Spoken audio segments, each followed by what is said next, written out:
はじめまして、あきらです。白血病になりました。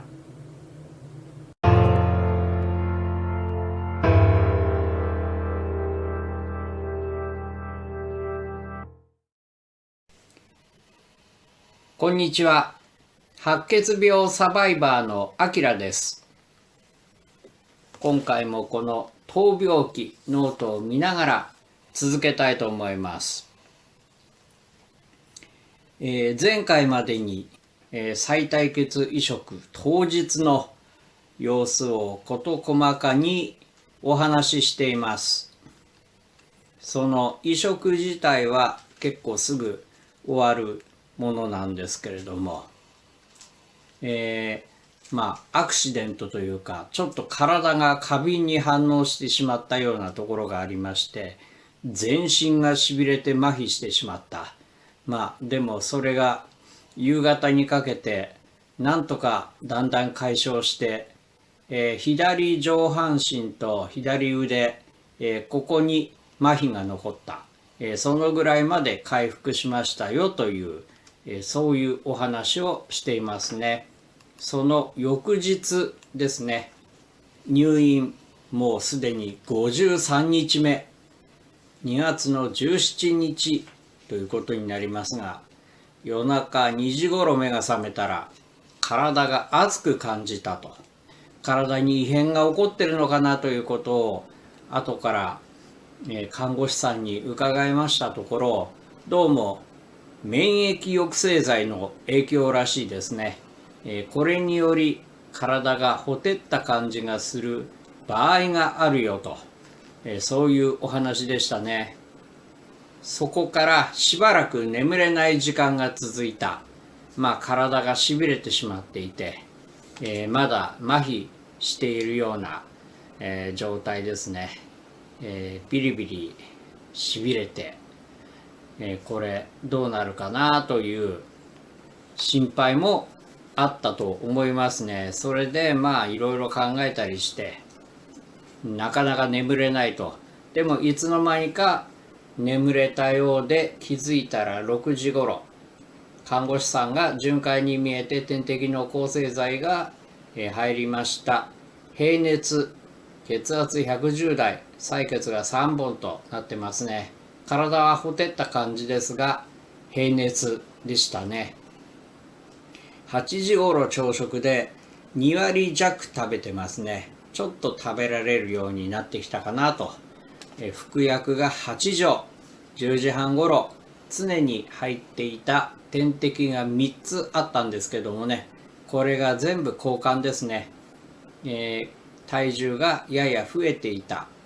廊下を少し歩いて体力を維持しようということで、5周歩いてますね。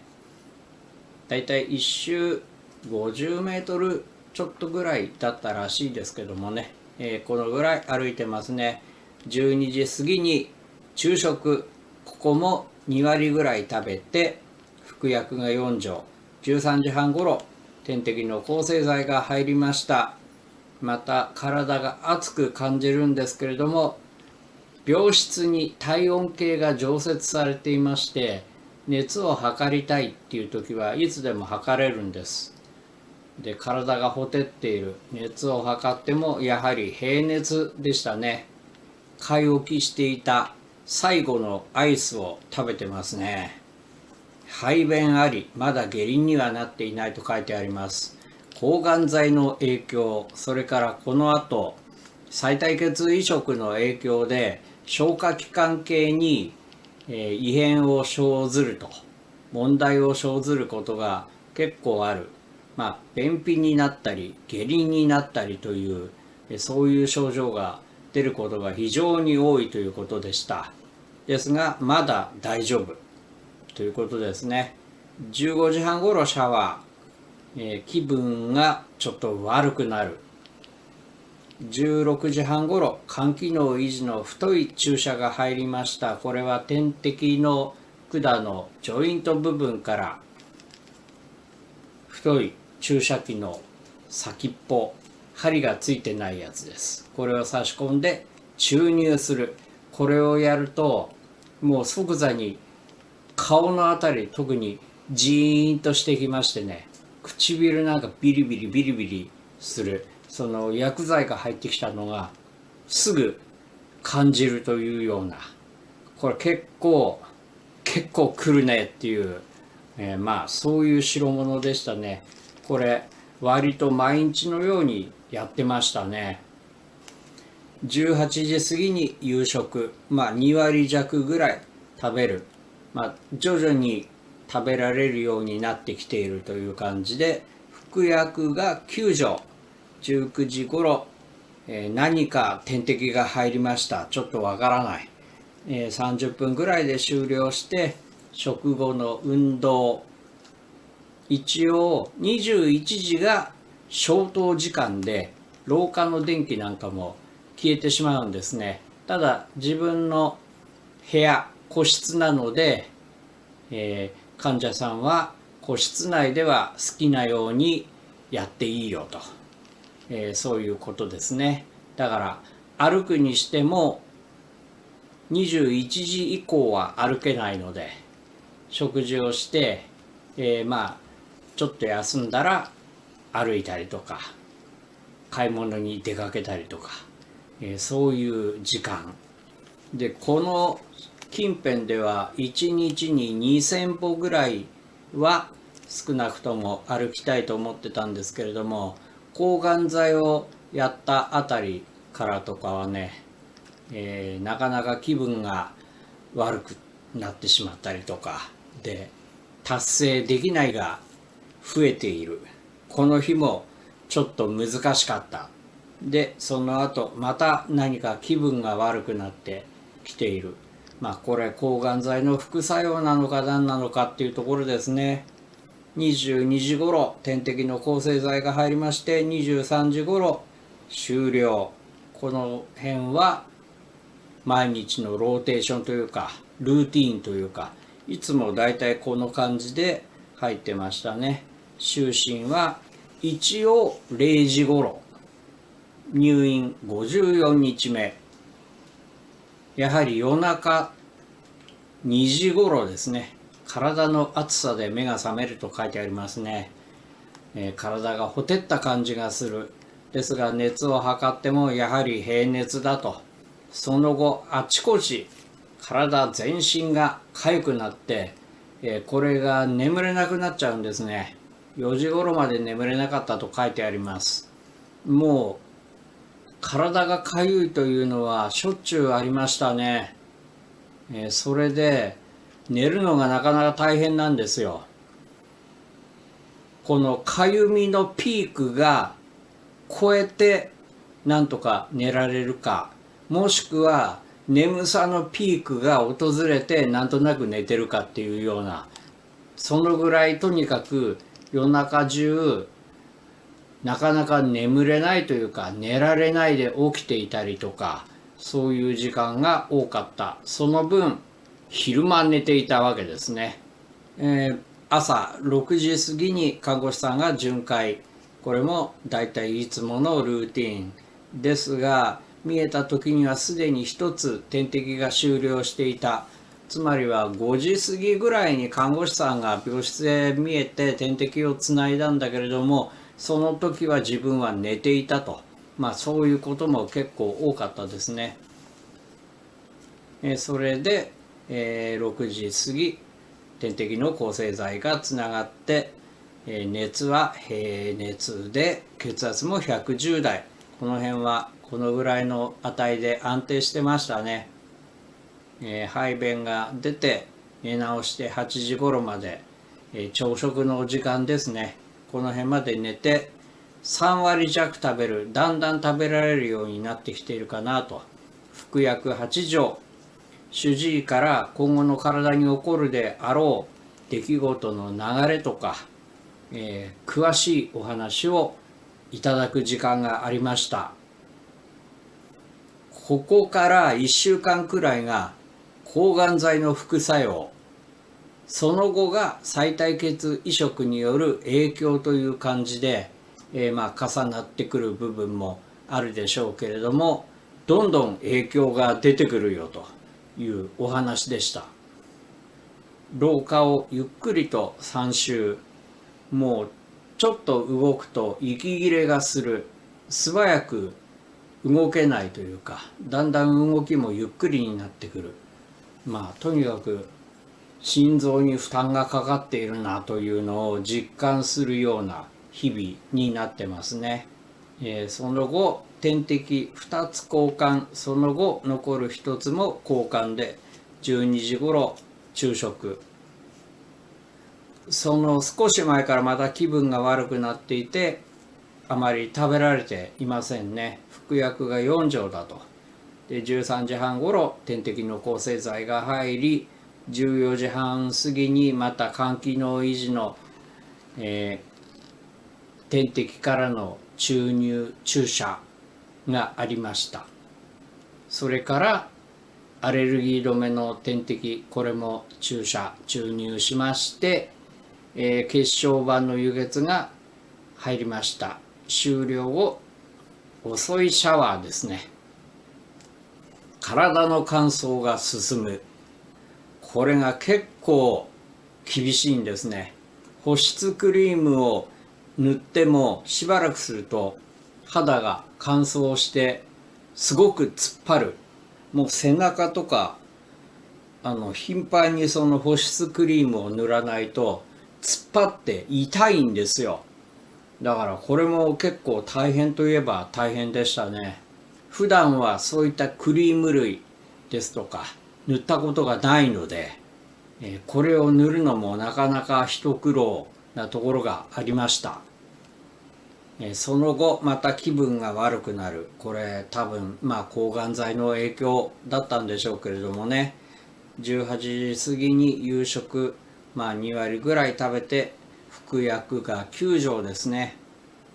19時頃また何かの点滴が入りまして、廊下を一応歩こうという気持ちは見せる感じですね。自分を鼓舞する。まだまだ俺は動くぞという、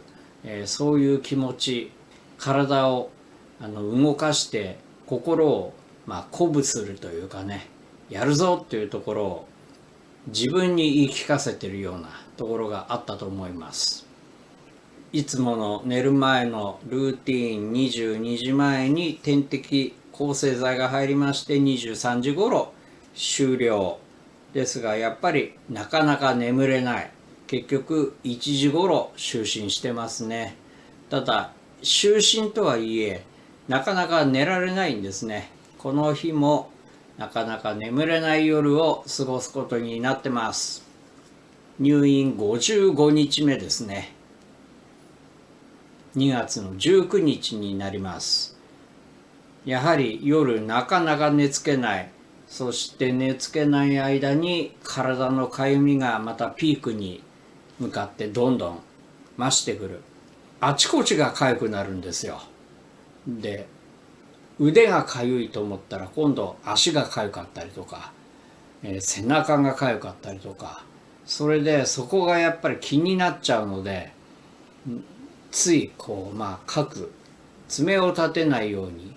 爪の腹でこすったりとか、病院着を持ってこすったりとか、そういうことですね。それでなんとかしのいでピークを超えるかどうかと。朝気づいたら5時半ごろ看護師さんが見えていて、巡回されていたという感じですかね。採血がこの日は7本ありました。点滴がまた入りました。これは抗生剤だと思いますね。また少し寝直そうかなとするんですけど、やっぱり体が痒くてなかなか眠れない。何かをやっていると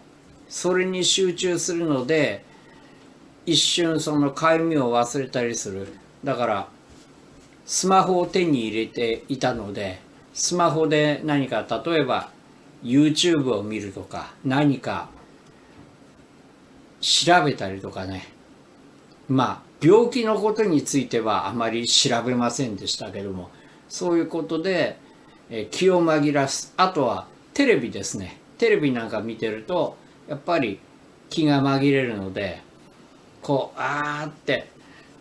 書いてこすってこすってっていうのをしなくて済む、なんとなくこう見ながらぼーっとできる、そういう時間を得ることができました。でこの日は空腹感を久しぶりに覚えていますね。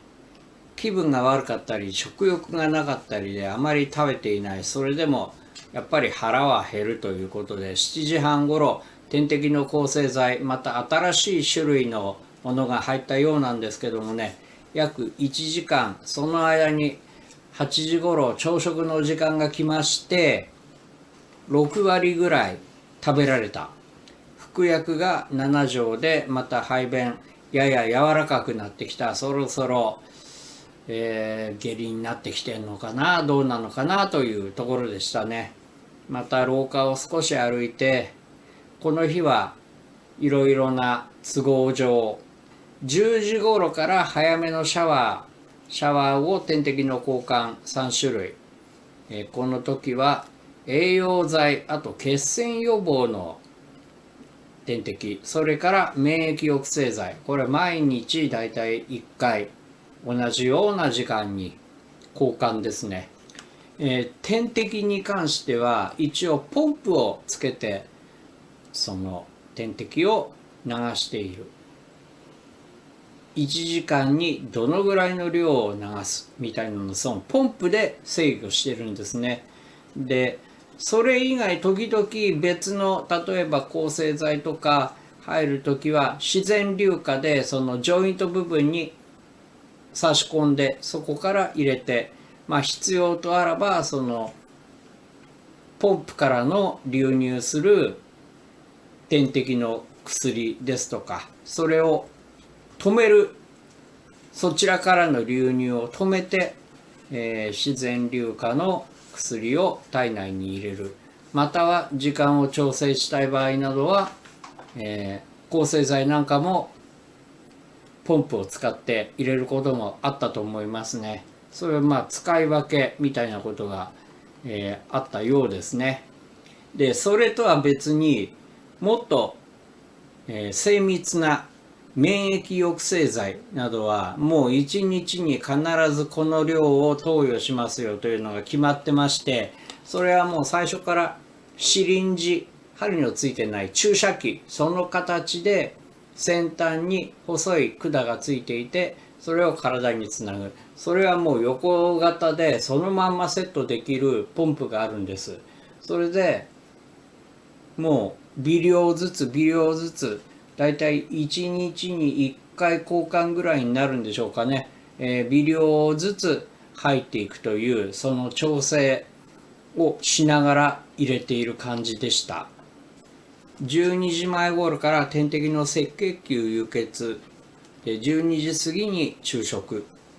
赤血球の場合はアレルギーが出たことが多分一度もないと、もしかしたら一回これアレルギーかなっていう感じがしないでもない時もあったんですけれども、基本的には大丈夫だった。で食事にかかっていてもそれは、アレルギー反応が出たことはなかったので、これは安心でしたね。お昼ご飯を食べながらということになってます。半分ぐらい昼食を食べて、また排便等々この辺りから下痢になっていると書いてありますね。抗がん剤の影響とか臍帯血移植の影響でどうしても下痢は避けられないということだったようです。服薬3錠、14時頃から点滴輸血が終了、その後すぐ点滴の抗生剤が入りました。その後ですね、歯科の先生、歯医者さんですね、口内チェックに来てくださる。この口の中、口内というのも抗がん剤や臍帯血移植の影響を受けやすい箇所の一つなんですね。で特に抗がん剤、最後の2日間やりましたメルファラン、地獄の氷なめなんて書きましたけれども、メルファランの影響で特に消化器官に強い、異変が起こると。口内炎が起きやすくなったりとか、喉が痛くなったりとか、あとは腸ですとか、その辺に、負担がかかって影響が出るということなんですけど、氷なめをすることによりまして、口の中の血行を一時的に悪くして、薬の副作用が口の中に起こりにくくなる、またはその冷たい水が常時飲み込むので、喉のあたりの痛みなどもある程度緩和できるという。ただ内臓面、胃だとか腸だとかまではその氷水パワーがなかなか届かないんですけどもね、というお話でした。ですから氷なめをしっかりやったかどうかっていうのが、そのメルファランの影響で口内が荒れるかどうかにかなり大きな影響があるというお話だったんですけどもね、幸い自分は口内炎みたいなことでそれ以降悩まされるっていうことはなかったですね。だからしっかり氷なめができた。また喉の方もですね、自分の場合は多少違和感を覚える期間があったんですけれども、例えば痛くて物が食べられないとか、そういうふうには一度もなりませんでしたね。14時半ごろ、だいたい週1回の妻が差し入れを届けてくれる、抗がん剤の治療が始まってからは面会ができない。だから荷物だけ届けてくれる。そして下着の替えを持ち帰ってまた洗濯して次回持ってきてくれると。これがですね、やっぱり家が遠いからなかなか大変だったと思いますね。本当に、ありがたいことでありましたね。この差し入れなんですけどもね、下着の替えの他に身の回り品、例えばウェットティッシュですとか、そういったものもあったり、あとはスナック菓子を要望していたので、小袋のスナック菓子ですとか、あと結局あまり飲む機会はなかったんですが、カップスープとか小さいカップ麺とか、そういったものをお願いしてましたね。その後主治医が見えまして、これからがケアしながら耐える時だと、そんなお話がありまして、これから体にどんな異変が起こるんだろうという、不安みたいなことも多かったですし、衛生面に気をつけないと感染症にかかって大変なことになるというお話も伺っていましたね。ですから手を洗ったりとかうがいをしたりとか、それまで以上に気を使ってやるようになってました。15時過ぎにマグネシウムの点滴が入って16時過ぎに終了なんですけどもね、このマグネシウムの点滴、前一度お話ししてますが、入ってくるとどんどん体が熱くなってくるんですね。なんかこれ体調おかしいかなって当初は思ってたんですけれども、患者さんによってはそのように体がカーッとなったりしますよということなんですね。自分がお世話になっている病院は点滴をもうかなり最後まで流すんです。マグネシウムなどは基本自然硫化なんですよ。で、最後少し残るんですね。これをポンプにつないでしっかり最後の方まで流す。またはポンプにつないでいる点滴なども、点滴の管遊びの部分がありますね。で、その点滴が終了に近づくとポンプがピーピー鳴り出すんですよ。そうするとナースコールで看護師さんを呼ぶ。終了してくださるんですけれども、遊びの部分に少し点滴の薬、例えば輸血の、血液ですとかそういったものが残る。それを短く縮めてできるだけポンプで全部というかね流そうとしてくださるんですね。でマグネシウムの時はそれでスピードを速めて最後まで入れ込もうとするとそこでカーッとまた来るんです。これは自分はとても顕著に出まして、ああまたマグネシウムかと、この時は毎回気が重かったですね。18時頃夕食3割強食べて服薬が8錠何かの点滴が入って22時過ぎルーティンのいつもの点滴の抗生剤が入る。それでこの日差し入れてもらったカップスープを食べてみたと書いてありますね。で気分の悪い時間がこう波のように時々やってくるんですね。この辺りまた気分が悪くなってきた。ただカップスープなどこういうインスタント食品というのは基本的に食べないわけです。だからこういったものはちょっと味というか感覚が変わって、結構飲んだりとかできましたね。22時過ぎに点滴の抗生剤が入り23時過ぎに終わるんですけれども、この日はその後また何かの点滴が入ってますね。でも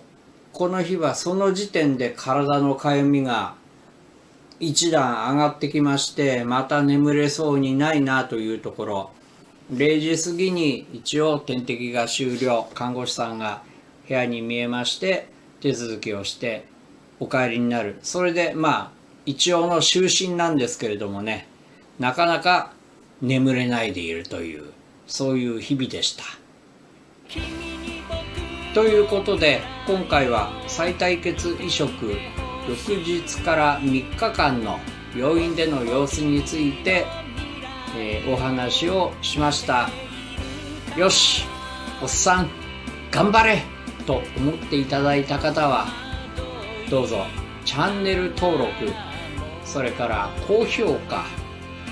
コメントなどお気軽にお寄せいただけましたら今後の励みになります。